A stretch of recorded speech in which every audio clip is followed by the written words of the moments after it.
Alright everybody, welcome back to the channel. My name is Nice Science. I'm going to get this breakdown started. So today I want to bring you a breakdown of my general purpose all-in-one Krait Phantom. I use this for traveling, for material collecting, for some light mission running. This is, unless I'm doing something specific, I'm always flying around in this thing. It does everything I need it to do. It's got everything I need it to have. Now, just want to mention that before we get into this, I have a bit of a change in philosophy in how I approach ships like this. You know, previously I would have never even considered having weapons or even heavily engineering it, but I am now in the process of putting weapons on it and heavily engineering it. So just, you know, a little bit of warning before we go any further. No, there's not going to be any gameplay footage for this ship breakdown because, I mean, it's a general purpose flying around ship. So let's go ahead and get started. So let's talk about the hard points first, which can be nothing or something depending on what you want. Let's get into it. So, starting with the hard points, first I just want to go ahead and say this build isn't really intended for combat, and honestly, weapons are completely optional. And in fact, honestly, you probably shouldn't have weapons on this. You should probably leave them off to save on the weight and get that extra jumps distance. But if you're fine with having weapons, what I like to run on this ship in particular are 2 beam lasers, 2 class 3 beam lasers on the top, and then 2 pack hound missile racks. Love these things. Oh, the beam lasers are obvious. They're beam lasers, they do good DPS. They're gimballed, so you know it doesn't take any skill to aim these. They aim themselves. And I've got these engineered with long range and thermal vent. Honestly, this is mostly just because I have a bunch of these like class 3 thermal vent beam lasers laying around, so I just kind of threw them on. And for the pack hounds, I've just put high capacities on them. Yet I honestly haven't 100% decided on how I want to engineer these. So for now, I've just put some class 3 high capacity mags on them. This is a surprisingly effective setup. It actually does quite a bit better than you might expect, and especially at the pack hounds, it's a ton of fun. I love these pack hound missile racks. Honestly, it's probably my favorite weapons in the game at this point. Tons and tons of fun, and it's always great just seeing all those missiles go out. But now, if you're looking for pure utility in terms of like stuff you might actually want for this build, you might want to like a pulse laser or something if you plan on doing the guardian sights or something. If you plan on getting like the ship launch fighter the guardian ship launch fighters. If you're looking to get those, you might want to slap a pulse laser on these. Just any kind of laser weapon. Other than that, you really don't need anything here. I just like to have these. It does kind of hurt you on your power draw. You will have to engineer your power plant if you want weapons on this build. Probably it depends on what you run, but if you want what I'm running, you're probably going to need to engineer your power plant. But that's pretty much all there is to talk about on hard points. So let's go ahead and talk about our utility mounts next. So getting into utility mounts, now I run a single class 8 shield booster on mine. I run mine with resistance augmented and super cap. This is pretty much up to personal preference. I would definitely recommend having a shield booster on, but you could have this be heavy duty instead if you don't really care about the resistances, but I like this. Now I do run 2 point defense turrets. Now, as I mentioned, this is a general purpose ship. I do use it for running cargo missions on the rare occasion, so it is nice having some point defense turrets when you might have them deal with patch breaker limpets, and also for guardian sights. Especially this point defense turret right here is really useful for guardian sights whenever I'm collecting stuff out there, because it deals with the missiles that the sentinels launch, which is very nice. And obviously a heatsink launcher. This is a general purpose ship, probably going to do a lot of traveling with it. Not having a heatsink could suck, especially if you jump into a system and you end up squeezed between 2 stars. Could be real bad if you don't have one of these.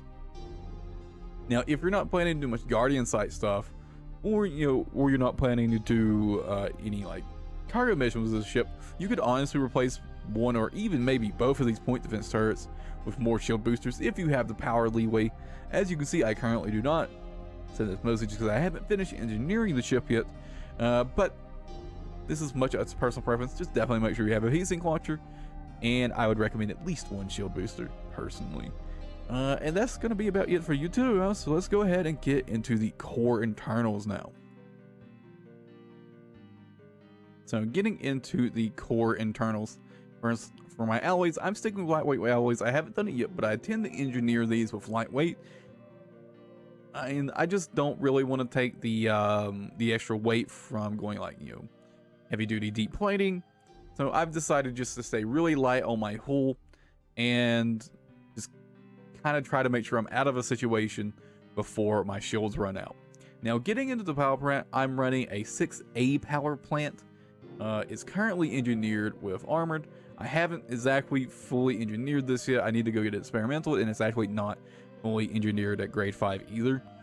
So that's still in the works, but I do intend to keep it armored.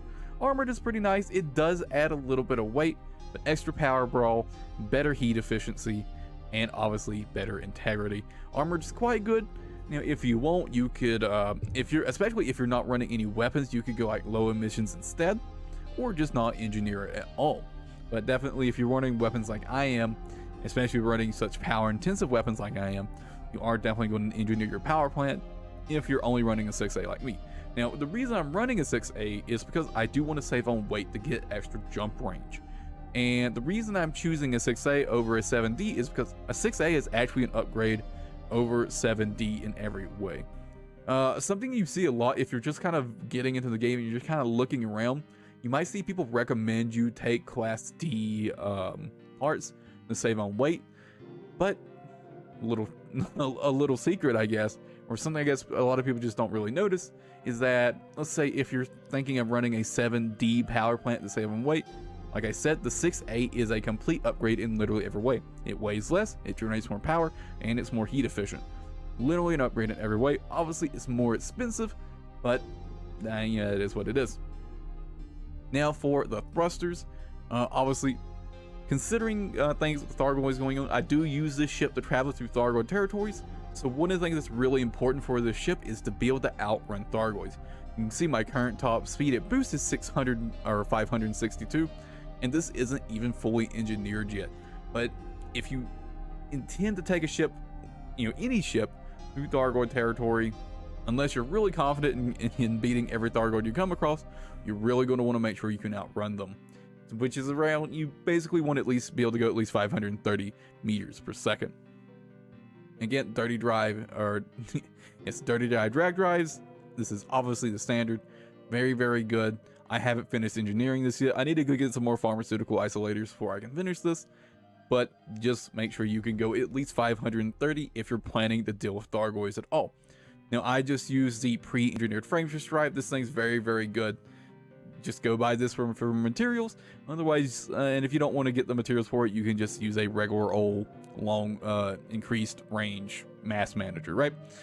Pretty standard stuff. Life support, just running 4D. Don't really care about that. Just saving as much weight as we can. Now for the power distro, I'm once again running a 6A power distro. I haven't finished engineering this yet. I need to finish getting this all the way upgraded on charge enhanced, and I need to get I think it's super capacitors, whatever, the one that gives you more recharge speed for the experimental on the power distro. I actually only recently made this change because I needed the extra power for my beam lasers. If you're not planning to run beam lasers, you definitely don't need this much power generation. This one's very much up to you, but again, this is just figure out how much power generation you need basically. And now for the sensors, I just stuck with 6D, again saving on weight. I didn't bother engineering this. I considered it. If I was going to engineer this, I'd obviously put lightweight on it. Honestly, probably should, but I just haven't gotten around to it. And that's going to be pretty much it for the core internals. Now, it is a bit of a balancing act here with your core internals in terms of, you know, getting as much jump range as you can, while also getting all the power draw and energy draw stats you need, right? So definitely probably go into Coriolis first if you're planning to make a variant of this build and sort of play around with the numbers and find out what's going to work for you. Definitely don't just copy paste this willy-nilly, because it might not work out quite right for you. All right. Now let's go ahead and get into the final section of the video, the optional internals, which is kind of like honestly the most important part of this build. And we finally get to the optional internals, which, like I just said, is probably the most important part of a general purpose ship like this. And one of the main reasons that I use the Krait Phantom is it does have a very large, you know, selection of optional internal slots, enough to get me everything I need and then some. Now, obviously, like I said before, do run some cargo racks. Two purposes for this: either one for collector limpets, when I'm gathering materials or for doing cargo missions, really small cargo missions. Obviously, this is a traveling ship. We need ourselves a fuel scoop, a shield generator, 5A. Probably going to replace this with a prismatic generator pretty soon.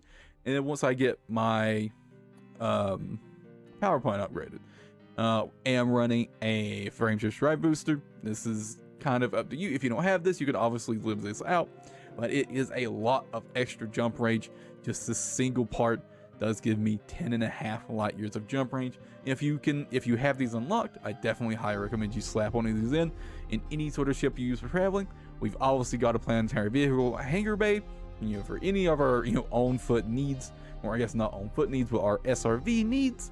Now for my SRV, I do use a Scorpion personally. This is entirely up to you if you like the Scorpion or the Scarab more. Personally, I stick with the Scorpion because it just feels a little weightier, feels like it controls a little bit better. But again, that's up to you. And then a collector limpet. Like I said, I use this ship for gathering materials, so a collector limpet is very nice. I stuck with 3B. Just felt like the kind of balance of stats. If you don't know about collector limpets, the different class or the different like ratings, like A through what did it go through D? The different ratings have like different balances of like maximum distance and lifetime. Personally, I preferred 3B for this particular setup. And then obviously we've got a detailed surface scanner. This is obviously mandatory for any sort of exploring ship, and I do have it slightly engineered for expanded range. And then finally, I've just got an auto dock and a super cruise assist. This is totally optional. Honestly, I would recommend the Super Cruise Assist. You can skip the docking computer if you want, but the Super Cruise Assist is nice for using Super Cruise Assist straight to get places faster. So definitely recommend you have a Super Cruise Assist. And also, if you're doing any long range traveling, every once in a while you want to fly like 150,000 light seconds or somewhere, right? Take yourself a Super Cruise Assist. You've got more than enough optional internal slots on this thing. Again, that's the main reason I choose the Phantom for this. It's just got so many optional slots. Very, very, very nice. So much wiggle room with this particular ship. You can do whatever you want with it. And that's going to be about it. Tell me about your guys' like general purpose ships. I'm more than open to making adjustments to my own and maybe even changing ships if I can find a better one. But as far as I'm concerned, personally, I'm currently of the opinion the Phantom is the best. But let me know about your guys' general purpose ships. I'm interested to hear what other people use. That's gonna be it for this video. Hope you guys enjoyed it, and I'll catch you in the next one. All right.